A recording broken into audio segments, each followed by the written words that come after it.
Vedic cosmological knowledge is revealed in two primary texts, namely the Puranas and the Jyotisha. Among the Jyotisha texts, the Surya Siddhanta is prominent and gives precise mathematical formulae for calculating planetary motions.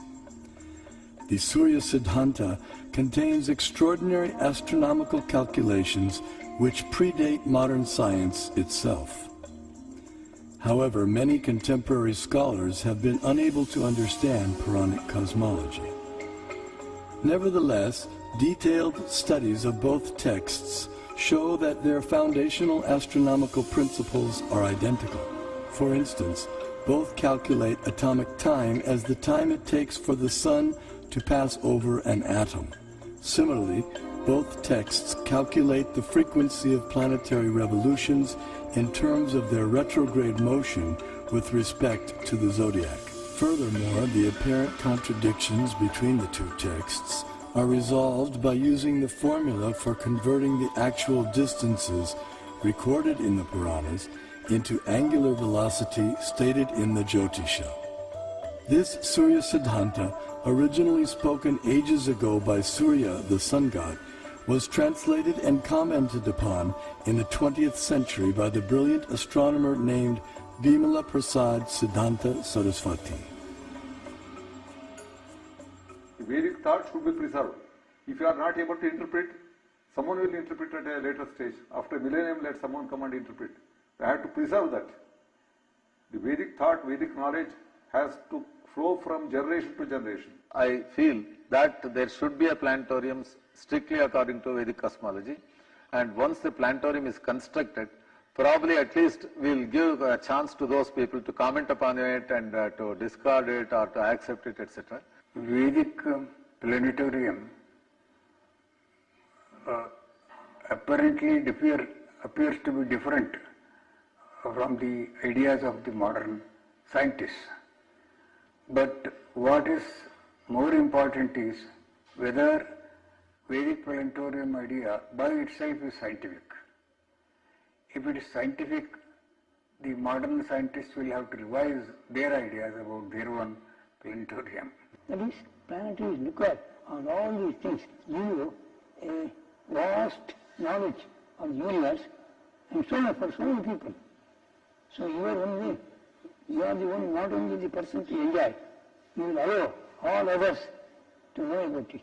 So that is really a commendable work and has to be done. If you construct a planetarium, according to our Bhagavatam, so a Westerner who is wise and who is after discovery, certainly he will be interested in this. There is a famous proverb, one figure is worth 1,000 words. I think I can extend this proverb. One model is worth 1,000 figures. Even if you put a number of figures, you will not get the correct picture. So if you consider a three-dimensional model, certainly you can perceive things better. Albert Brush Ford, the great-grandson of automobile magnate Henry Ford, speaks about how he became involved with the Vedic planetarium. I was in Detroit in 1976. We had purchased the Bhaktivedanta Cultural Center and had spent a year getting it fixed up, and Prabhupada came for a visit. And so it was his first visit there, and he was entertaining some guests up in his room at the Cultural Center. And he was explaining to them about the Vedic planetarium. And so after he talked to them for a while, he turned to me and he said, so how do you like this idea about the Vedic planetarium? And I said, it's a very nice idea, Srila Prabhupada, because it sounds like a very interesting idea. And so he said, kind of half jokingly, okay, you can help finance. And then we all laughed, myself and some of the other devotees had laughed. But just at that moment, someone took a picture. So I had, at home, I have that picture sitting on my desk. So at that moment, Prabhupada planted the seed that I should be involved in helping to finance the Temple of Vedic Planetarium. So 30 years later, here I am.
Thank you.